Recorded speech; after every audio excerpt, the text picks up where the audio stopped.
Assalamualaikum warahmatullahi wabarakatuh, Sobat YDSF yang dirahmati Allah. Alkisah ada seorang anak yang dia itu ingin mindah-mindah lemari. Jadi ceritanya dia ingin beres-beres kamar, mau mindahin lemari, meja dan sebagainya. Setelah dia nata-nata lemari, meja dan sebagainya, dia itu pada saat menggeser lemari, lemarinya tidak bergeser. Dia coba dengan berbagai macam cara, itu lemarinya tetap tidak geser. Sampai dia ngambil pengungkit, geser pengungkit, tetap tidak bergeser lemari itu.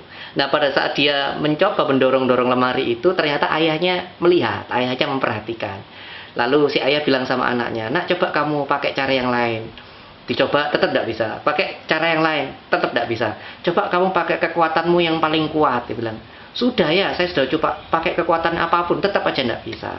Lalu apa kata ayahnya, "Kamu belum menggunakan satu kekuatan terkuat, nak." Apa ya, wong sudah semua saya lakukan kok. Satu kekuatan terkuat itu namanya minta tolong ayah. Apa maksudnya, Sobat YDSF yang dirahmati Allah? Seringkali kita ketika melakukan sesuatu itu, kita melakukannya dengan kemampuan dan kekuatan kita sendiri. Kita merasa bahwa kita mampu melaksanakan sesuatu menuju kesuksesan itu dengan kemampuan dan kekuatan kita sendiri. Padahal segala sesuatu itu bisa terjadi, kesuksesan itu bisa terjadi itu karena dari izinnya Allah, karena dari kekuasaannya Allah. Maka kalau kita mau melakukan sesuatu, kita tidak minta tolong sama Allah, atau kalau dalam bahasa kita sebutannya, kita tidak berdoa kepada Allah, ya jangan pernah berharap kalau sesuatu itu bakal terjadi. Berangkat dari kisah anak itu tadi, supaya kita bisa belajar bahwa ternyata kalau kita ingin sukses, atau kita punya keinginan, kita punya cita-cita, kita punya sesuatu yang belum terselesaikan, itu sebelum kita mikir harus ngapain, sebelum kita mikir harus melaksanakan apa, sebelum kita planning ABCDE-nya, poin nomor 1 harus minta dulu sama Allah, harus berdoa dulu kepada Allah. Begitu banyak hadis, begitu banyak ayat yang menjelaskan tentang bagaimana seharusnya ketika kita melakukan sesuatu, yaitu berhubungan dengan doa. Salah satunya kita pernah dengar sebuah hadis, ad-du'a umul ibadah, doa itu inti dari ibadah. Atau hadis yang sangat populer, ad-du'a silahul muslim wa imaduddin wa nurus samawati wal ard. Doa itu senjatanya orang-orang Islam. Jadi kenapa kalimat itu doa itu senjata, silah itu pedang, atau diartikan senjata. Ad-du'a silahul muslim, doa itu senjatanya orang Islam. Jadi ketika kita itu mau melakukan sesuatu, ya kita pakai senjata. Senjatanya namanya apa? Doa. Senjatanya itu namanya doa. Maka yaitu tadi, sebelum melakukan sesuatu berdoalah. Ad-du'a silahul muslim wa imaduddin, tiangnya agama, wa nurus samawati wal ard, cahaya dari langit dan bumi. Maka biasakan sebelum melakukan sesuatu berdoa. Sebelum misalnya nih mau berangkat ke kantor, naik motor atau naik mobil, itu sebelum nyetater gitu kan ya, itu berdoa dulu, ya Allah, semoga dalam perjalanan nanti saya nyampe dalam keadaan selamat. Karena kita tidak pernah tahu ya, naudzubillah min dzalik, kita tidak pernah tahu perjalanan kita itu selamat atau tidak, nyawa kita diambil Allah itu dalam keadaan apa, kita tidak pernah tahu. Lah bayangkan kalau berangkatnya tadi itu sudah berdoa, kalau sudah ada doanya, sudah bismillahirrahmanirrahim wala haula wala quwata gitu kan ya, sudah pakai doa, sudah menyandarkan diri kepada Allah. Bayangkan misalnya ini, naudzubillah min dzalik, misalnya ini dalam perjalanan terus nyawanya diambil misalnya sama Allah, tapi karena sudah berdoa gitu kan ya, karena sudah berdoa, kalaupun takdirnya itu meninggal harus juga, tapi karena tadi sudah berdoa, jadi perjalanan itu perjalanan dihitung perjalanan beribadah, meninggalnya dalam keadaan beribadah. Kenapa? Ya karena tadi baca doa. Bayangkan kalau kehidupan kita ini selalu diselingi doa. Mau makan berdoa, mau tidur berdoa, mau ujian berdoa, mau baca buku berdoa, mau menulis berdoa, mau pakai baju berdoa, mau buka pintu berdoa. Bayangkan kita selalu diselingi sama kekuatannya Allah. Nah itu loh, itu namanya mengikut sertakan Allah dalam kehidupan kita. Dengan cara apa? Berdoa. Kayaknya sepele, tapi itu tadi sudah dijelaskan sama Rasulullah. Ad-du'a silahul muslim. Diawali dengan doa. Doa itu senjatanya orang Islam.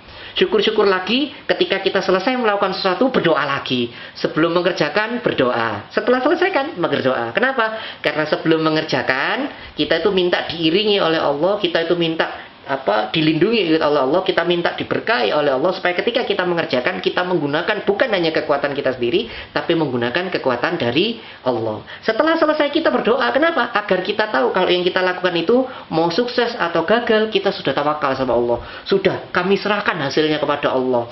Setelah selesai kita berdoa. Kenapa? Karena supaya kita bisa bersyukur apapun kejadian yang menimpa diri kita, bersabar apapun yang kita terima nanti. Nah itu loh hebatnya doa. Sebelum melakukan, berdoa. Setelah melakukan, berdoa. Maka ya jadi seorang yang beriman, jadi orang Islam itu akhirnya jadi tenang. Karena apa? Mengawalinya dengan doa, menyelesaikannya juga dengan doa. Maka jangan pernah jangan pernah melupakan yang namanya unsur doa. Sekecil apapun perbuatan Anda, yang mungkin Anda rasa, Allah saya nulis gampang kok, saya nulis, saya baca itu bisa kok. Meskipun nulis dan baca, beda kalau memulainya itu menggunakan dengan doa. Jadi yang pertama, mulai hidup kita ini diiringi dengan kekuatan doa. Ada yang sempat tanya, Ustadz saya itu sudah banyak berdoa Ustadz, tapi kok doa lama, tapi kok enggak, rasanya apa yang saya inginkan kok enggak dikabul-kabulkan ya Ustadz sama Allah, kok enggak diberikan, cita-cita saya itu kok enggak diberikan, padahal saya doanya sudah lama Ustadz, padahal saya sudah sampai nangis-nangis, saya sudah sholat tahajud berulang-ulang. Nah, ada beberapa hal sobat YDSF yang dirahmati Allah. Kalau Anda merasa sudah berdoa, lalu kok sepertinya doanya belum terkabul, maka ada beberapa hal yang perlu diperhatikan. Oke. Yang pertama ini, bahwa begini, saya masih ingat salah satu guru saya itu ngajari seperti ini. Pernahkah Anda itu melihat ada orang ngamen gitu kan ya? Ada orang ngamen, yang ngamen ini maaf suaranya enak sekali. Secara penampilan fisiknya kalau laki-laki ganteng, kalau cewek cantik misalnya gitu kan ya. Jadi ada seorang pengamen nyanyi ngamen di depan rumah Anda, suaranya enak banget. Nah, pertanyaannya adalah kalau Anda menemukan pengamen seperti itu, apa yang Anda lakukan? Kalau ketemu pengamen seperti itu, apa yang Anda lakukan? Yang pertama, Anda langsung bayar, atau Anda tungguin sampai dia menyelesaikan lagunya. Itu kan ya. Bukan biasanya, bisa dibilang mayoritas 99%, saya tidak berani ngomong 100% ya.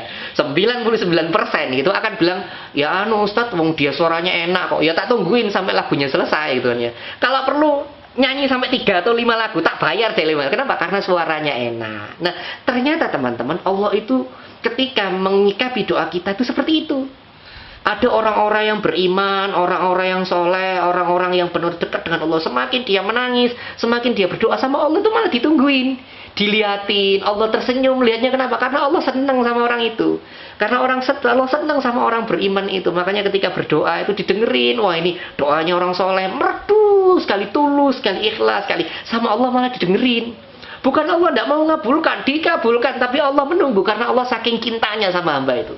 Jadi kalau Anda ini, waduh Ustadz kok tidak dikabul-kabul, bisa jadi Allah itu lagi seneng sama Anda. Allah itu lagi pengen berdua-duaan dengan Anda. Makanya Anda disuruh doa terus yang merdu, karena Allah lagi seneng sama Anda.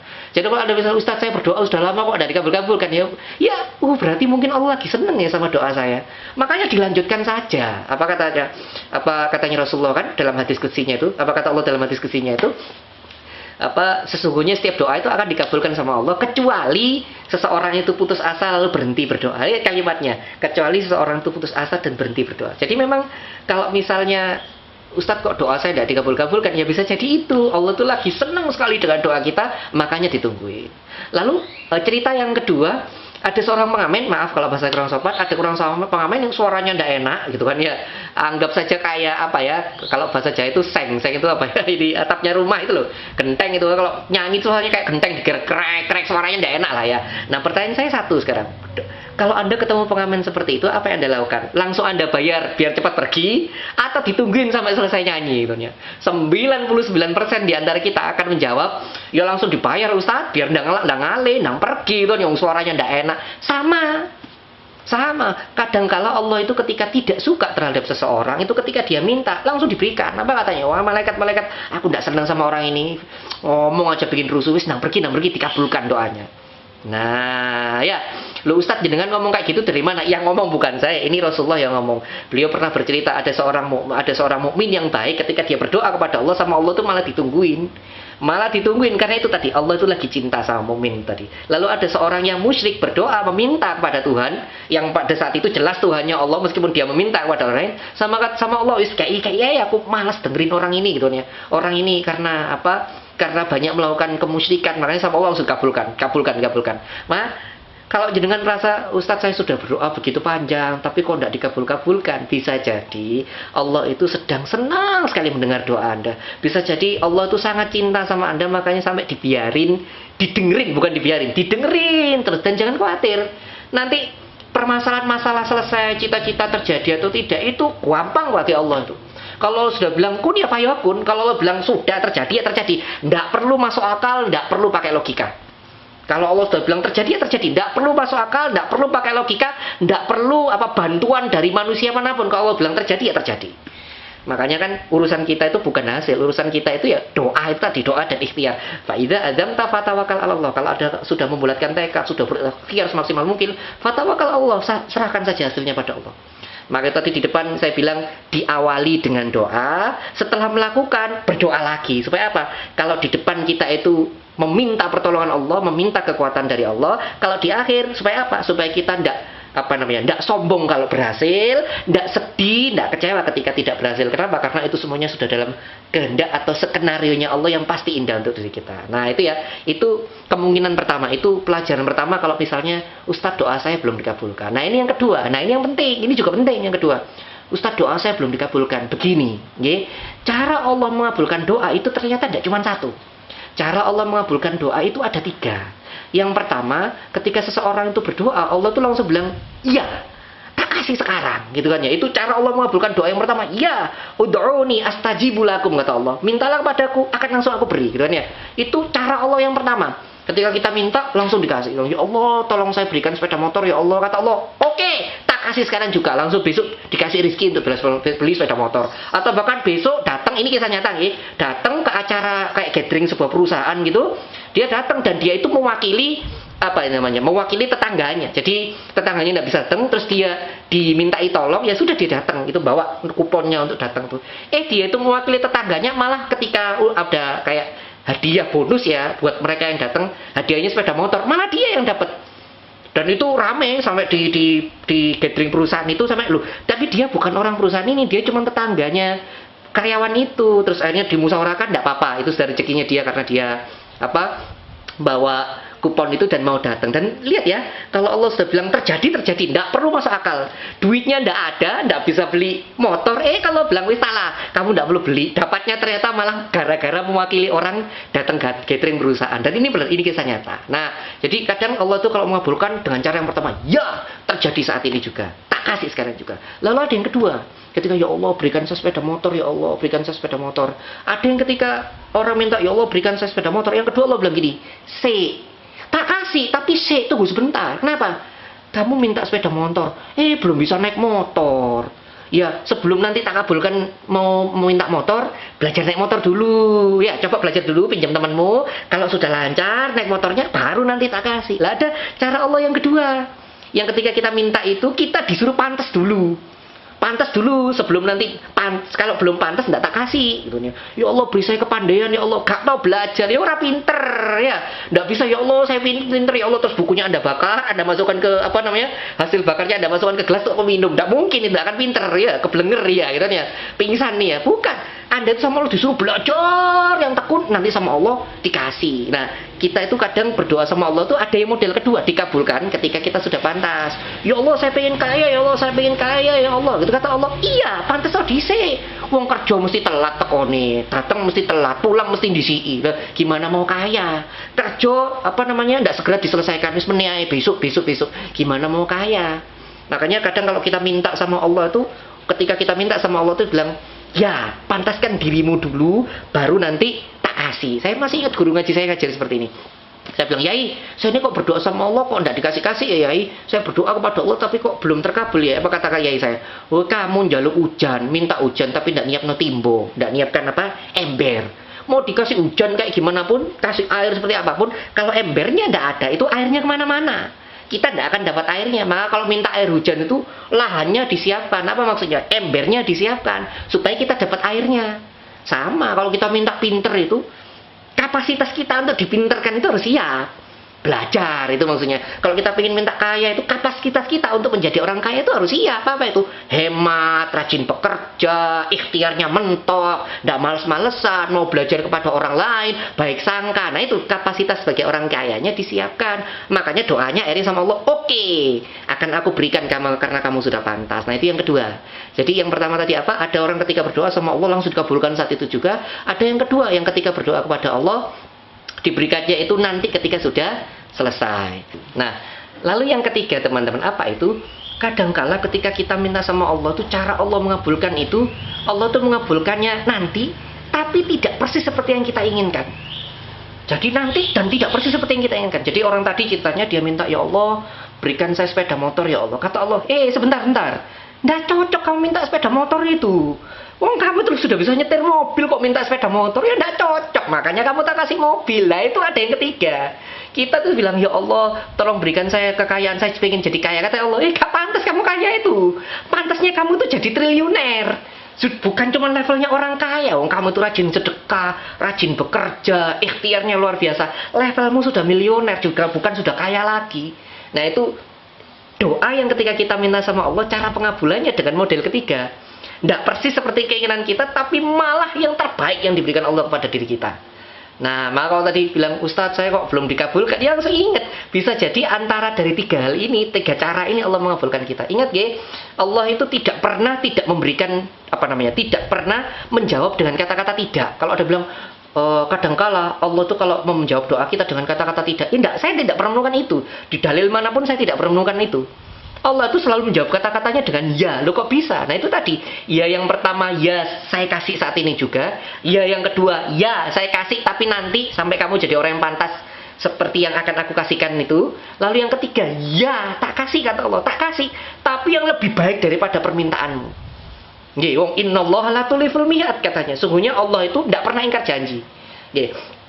Ketika kita makan gitu nih, ketika kita melakukan sesuatu itu kan mesti berdoa Bismillahirrahmanirrahim dengan nama Allah yang Maha Pengasih lagi Maha Penyayang. Apa sih artinya Maha Pengasih itu? Yang kalau kita minta mesti dikasih. Tidak mungkin dia memproklamirkan dirinya Maha Pengasih kalau kita minta tidak kasih. Ingat ya diskusinya ini luar biasa. Ini populer ini ya. Sesungguhnya aku, kata Allah, aku malu ketika hambaku menengadahkan tangannya kepadaku dan aku mengembalikannya dengan tangan kosong. Bayangkan itu Allah loh, Tuhan kita itu ya, sampai menggunakan kata-kata malu. Aku ini malu kalau ada hambaku minta terus tak biarin, tidak tak kabulkan. Itu malu Allah. Jadi tidak mungkin Allah menjawab dengan kata-kata tidak, itu tidak mungkin. Allah pasti menjawab pertanyaan doa-doa kita, itu pasti dijawab. Pasti dijawab. Nah itu tadi cara jawabnya Allah dengan tiga cara itu tadi. Ya saat ini saya berikan.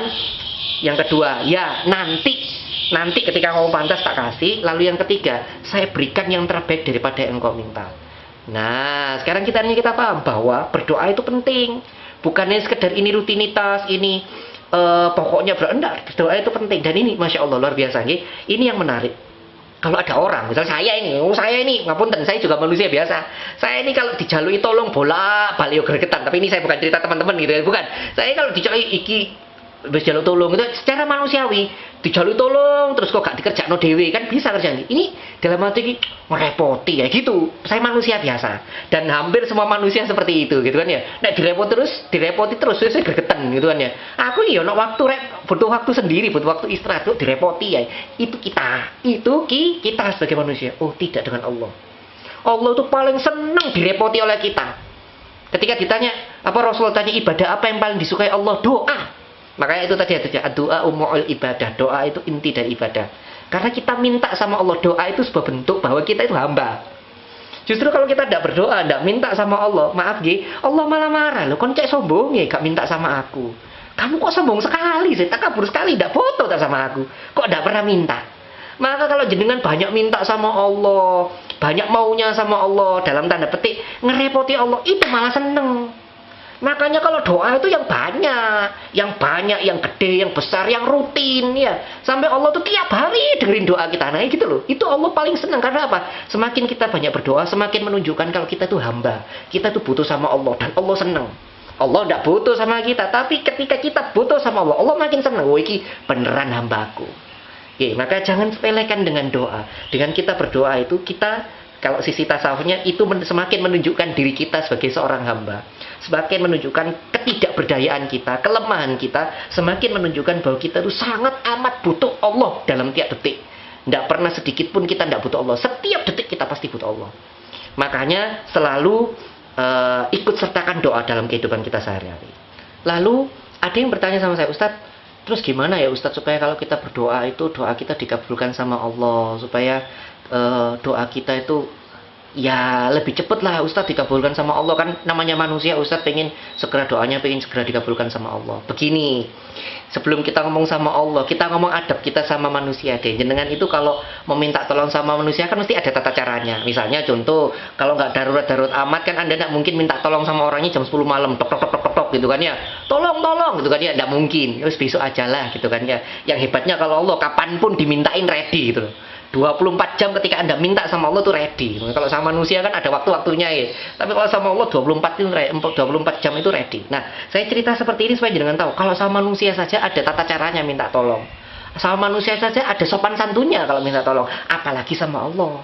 Itu jelas harus ada sopan santunnya ketika minta tolong. Apa itu? Yang pertama, ketika kita minta tolong, misalnya contoh ya, saya mau minta tolong sama ayah saya gitu. Saya minta ya kasih belikan motor, dari tadi motor, terus dia ya belikan mobil misalnya gitu kan ya, misalnya gitu nih. Nah, itu ketika saya mau minta sama ayah belikan mobil, itu mesti ngerayu dulu. Ngerayu ya, saya tahu kok ya salahnya banyak ya. Nah, itu mesti gitu. Yang pertama itu pakai kalimat salahku akeh ya gitu. Mesti ada kalimat rayuan itu mengakui kesalahan. Terus setelah ngomong salahku akeh, ada poin nomor 2. Tapi kan ayah kan orangnya baik hati, bijaksana, tidak sombong, rajin menabung gitu kan ya. Nah, itu pasti ada kalimat lain itu setelah mengakui kesalahan lalu meninggikan, memujakan yang dimintai tolong. Sama. Kalau mau minta tolong sama Allah, berdoa sama Allah itu ya begitu. Mengakui kelemahan diri, mohon ampun dulu, ya Allah ampuni hamba, ya Allah ampuni hamba, dosa hamba ini banyak ya Allah. Seandainya ini mau diperlihatkan dosa hamba, ya Allah, tidak ada orang yang mau dekat dengan hamba, ya Allah, dosanya terlalu banyak. Seandainya dosa ini mau dibentukkan dalam bentuk fisik, ya Allah, dosa ini setiap saya berbuat dosa dirubah menjadi bisul, ya Allah, itu mesti seluruh tubuh saya tertutup bisul, ya Allah, karena dosanya kebanyakan. Hamba tahu, ya Allah, dosanya kebanyakan. Hamba tahu, ya Allah, mungkin level hamba ini kalau misalnya dihitung dosanya mungkin banyak sekali, ya Allah. Nah, itu poin pertama itu mengakui kesalahan. Lalu yang kedua lagi lanjutkan dengan memuji Allah. Namun ya Allah, hamba tahu betul ya Allah, Engkau itu Maha Pemurah ya Allah, Engkau itu Maha Pengasih ya Allah, Engkau itu sesuatu yang sangat Rahman dan Rahim ya Allah. Tidak mungkin Engkau tega akan menyiksa kami hambamu yang lemah. Kami kan ciptaanmu ya Allah. Tidak mungkin Engkau tidak mengabulkan kami ya Allah. Nah, itu setelah meminta maaf, mengakui kesalahan, mohon ampun, lalu muji Allah. Nah, itu tata caranya, itu rayuannya. Itu rayuannya, makanya jangan ujuk-ujuk langsung minta. Enggak, berdoanya itu dulu istighfar, mohon ampun gitu kan ya. Lalu memuji Allah. Setelah memuji Allah sama. Kayak misalnya saya minta tolong sama sama orang gitu kan ya. Setelah muji orangnya terus ngomong, "Oh iya, misalnya dia punya anak gitu kan ya. Anaknya Anda tuh kok pinter sekali sih, kok hebat sekali sih." Setelah muji orangnya, muji orang dekat dengannya. Setelah muji orangnya, muji orang dekat dengannya supaya apa? Supaya orang itu tersentuh. Sama. Ketika kita berdoa kepada Allah itu setelah kita mohon ampun, mengakui kesalahan, yang kedua memuji Allah, mengagungkannya Allah, lalu yang ketiga apa itu? Menyebut orang atau makhluk yang dicintai Allah. Siapa itu? Rasulullah. Makanya kan beberapa hadis menyebutkan doa itu akan tergantung di langit selama tidak baca salawat. Nah, itu maka poin ketiga. Jadi poin nomor 1 tadi mengakui kesalahan, mohon ampun. Poin nomor 2 ketika mau berdoa memuji Allah, memuliakan Allah. Poin nomor 3 apa tadi? Bersolawat. Jadi setelah itu langsung bersolawat, Allahumma sholli ala sayyidina Muhammad, bersolawat dengan solawat kepada Rasulmu ya Allah, makhluk yang paling Engkau cintai ya Allah, hamba ini kaumnya Rasulullah ya Allah, masa Engkau tidak mengabulkan. Nah gitu, setelah Anda muji Allah, puji Rasulullah. Nah gitu loh. Jadi ada tata caranya supaya kita itu semakin kalau keinginan kita pengen cepat dikabulkan gitu kan ya, itu ada tata caranya. Ya itu ya, jadi lalu baru kita sampaikan doa kita, sampaikan ya Allah, sampaikan doa kita. Dan ingat, sampaikan secara berulang-ulang, jangan putus asa. Belum dikabulkan, besok doa itu lagi, belum dikabulkan, besok doa itu, terus gitu. Jangan berhenti. Maaf, kalau saya pakai analogi yang paling sederhana supaya jenengan logikanya itu bisa masuk gitu kan ya. Saya pakai analogi paling sederhana. Anak saya tuh minta, ya belikan, ini hampir nyebut merek saya, itu loh mainan yang biasanya di toko-toko Mart itu tahu ya, yang telur-teluran gitu. Itu anak kecil kan seneng beli itu kan ya. Saya paling gregetan gitu kalau ada telurnya gitu, bikin tiap hari beli itu aja gitu kan ya. Saya tidak mau nyebut merek nanti rame ini ya. Nah itu minta beli itu terus ya. Kalau sehari misalnya ya belikan ini, tidak terdengerin. Sehari minta belikan ini, tidak tak dengerin. Terus tapi tiap hari ngomong gitu terus. Lama-lama lagi nih, ya wes tak belikan, wes biar kamu diem kan gitu. Itu logika paling sederhana. Lu itu saya manusia. Saya manusia ketika dimintai anak saya terus gitu, lama-lama kasihan. Ya wes tak belikan, lama-lama kasihan. Lu itu saya. Dalam arti itu manusia yang sifat sayangnya itu cuma dikit. Apalagi ini Allah. Yang sifat sayangnya itu begitu luar biasa. Tiap hari kita mintanya ini, terus kita yakin pasti Allah kan ya tak kasih gitu loh. Dia punya sifat Rahman dan Rahimnya begitu besar. Kita manusia saja kalau dimintain kayak gitu terus lama-lama kasihan terus dikabulkan, apalagi Allah. Makanya poin nomor 4 setelah itu 3 itu tadi, yang keempat apa? Berdoa itu tanpa putus, terus diucap terus sampai doa itu terkabul. Terus jangan berhenti. Ustadz ini sudah setahun ya terus ulangi. Ustadz ini sudah tahun ya terus lakukan seperti itu. Saya masih ingat betul ini salah satu testimoni zamannya Ustadz Yusuf Mansur yang ketika dia tidak bisa punya anak, yaitu dia berdoa. Nah ini yang poin yang keempat. Nah ini lanjutannya. Ini poin keempat. Setelah tadi, poin kelima ya. Jadi poin keempat tadi, rutinkan, jangan putus asa. Yang kelima apa ini? Lakukan amalan-amalan yang disukai Allah. Saya ulangi kalimat saya, lakukan amalan-amalan yang disukai Allah. Sobat Yidis F yang dirahmati Allah, apa saja amalan-amalan yang disukai Allah? Banyak. Nah salah satunya, ini yang akan kita sampaikan. Salah satunya dengan infak, dengan sedekah. Itu kan amalan-amalan yang disukai Allah. Saya selalu sering menceritakan ini dengan gaya bahasa yang sederhana. Ada penjual bakso lewat, terus ada anak pernah bilang, Pak bakso, ini anak pertama. Terus belanja ada anak kedua bilang, Pak bakso, baksonya datang, anak yang kedua ini langsung ngasih uang 15.000. Bakso ya Pak. Kira-kira yang dilayani duluan yang mana? Yang cuma manggil atau manggil sambil bayar? Yang dilayani duluan pasti yang manggil sambil bayar. Kenapa? Dia sudah bayar kok, pasti dilayani duluan. Sama orang minta, ya Allah, belikan saya mobil, berikan saya motor misalnya gitu kan ya. Tapi berdoa tok, tidak ada amalannya. Sama yang satunya, ya Allah, berikan saya mobil, ya Allah, sambil ngomong kayak gitu dia sedekah. Maka sama Allah, ya sing iki dhisik nek wis bayar kok. Ya, maka kalau Anda ingin doa Anda segera dikabulkan, nah yaitu salah satunya yang poin ke berapa ini? 5 atau 6. Segera lakukan amalan-amalan disukai Allah. Salah satunya dengan sedekah. Kalau bahasa kita itu down payment, pembayaran di muka. Ayo, bayar di sini. Makanya Allah akan menyegerakan doa-doa kita. Kita sudah bayar duluan kok. Maka saya yakin sobat YDSF yang dirahmati Allah ini, Anda semuanya, jenengan semua ini kan orang-orang yang rajin sedekah, rajin infak, rajin berzakat gitu. Anda adalah orang-orang yang insya Allah sama Allah akan didahulukan doanya. Kenapa? Karena Anda sudah melakukan amalan-amalan yang disukai Allah. Maka itu poinnya, supaya bagaimana Ustadz supaya doa kita itu dikabulkan sama Allah. Nomor 1, ketika berdoa mengakui kesalahan diri, mengakui kelemahan diri, mohon ampun sama Allah, nomor 1. Nomor 2, memuji Allah, mengagungkan Allah yang Maha Mulia, Ar-Rahman dan Rahim, sebut asma wa sifatnya, sebut nama-nama dan sifatnya. Nomor 3, puji makhluk teragung, ciptaan teragungnya Allah yaitu Rasulullah, berikan salawat kepadanya. Nomor 4, lakukan secara rutin, jangan terputus. Lakukan secara rutin, jangan terputus, jangan sampai putus asa. Yang kelima, lakukan amalan-amalan terbaik yang disukai Allah. Saya masih ingat betul, ada bukannya dengan 4 ini. Ada orang yang seingat saya orang Sumatera, saya lupa itu. Jadi ketika dia sudah divonis divonis tidak bisa punya anak, baik dirinya atau suaminya, maksudnya setelah dicek tes dokter bilang tidak bisa punya anak. Lalu apa yang dilakukan? Dia berani pada salah satu ustadz besar, tadi saya sudah sebut namanya, beliau guru kita Ustadz Mansur. Saya bilang, ya sudah, sedekah aja yang rutin, tiap hari Jumat sedekah, sekuatnya dia lakukan itu, sedekah terus, sedekah sampai setahun itu dia tetap sedekah, tidak berhenti sambil berdoa, ya Allah berikan saya keturunan ya Allah. Dan betul, setahun kemudian dapat kabar kalau ternyata setahun pas setelah itu dia dapat kabar kalau si perempuan itu bisa hamil. Padahal sudah divonis sama ilmu kedokteran tadi bilang itu kalau tidak bisa punya anak. Lah ini ternyata akhirnya bisa hamil. Ya kenapa? Itu tadi karena dia sudah tahu kalau dia akan bisa sukses atau kejadian itu akan terjadi dengan keberhasilan kalau dengan izinnya Allah, kalau dengan pertolongan Allah. Nah, ini kekuatan doa. Makanya ketika berdoa teman-teman, sobat YDSF yang dirahmati Allah, lakukan 5 hal tadi supaya kita itu ketika melakukan sesuatu, merajinkan doa, merutinkan doa, dan membuat doa itu bagian dari kehidupan kita. Dan doa itu bukan hanya sekedar rutinitas, doa itu bukan hanya sekedar sakral, bukan hanya hal yang harus kita lakukan setiap hari, tapi doa itu menjadi sesuatu yang memang kita butuhkan. Doa kita itu lebih menggunakan hati, doa kita lebih menggunakan ketulusan, doa kita lebih merasakan bahwa kita itu butuh Allah. Dan itu yang akan membuat kehidupan kita jadi lebih baik.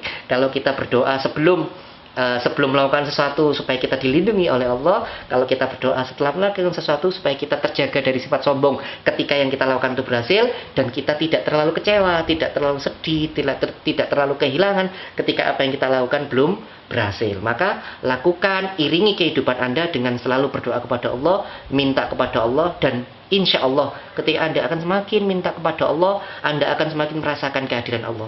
Ingat, kekuatan terbesar dari doa itu bukan pada saat doa Anda dikabulkan. Saya ulangi kalimat saya, kekuatan terbesar dari doa itu bukan pada saat doa Anda dikabulkan, tapi kekuatan terbesar dari doa itu ketika Anda semakin dekat dengan Allah karena berdoa. Semakin dekat Anda dengan Allah karena dengan berdoa, maka semakin mudah Allah mempercepat keberkabulan terkabulnya doa-doa Anda. Oke? Jadi biasakan berdoa, lakukan berdoa setiap hari, dekatkan diri Anda dengan Allah dengan banyak meminta kepada Allah. Saya Ustadz Mazuli Imron untuk sobat YDSF yang dirahmati Allah. Assalamualaikum warahmatullahi wabarakatuh.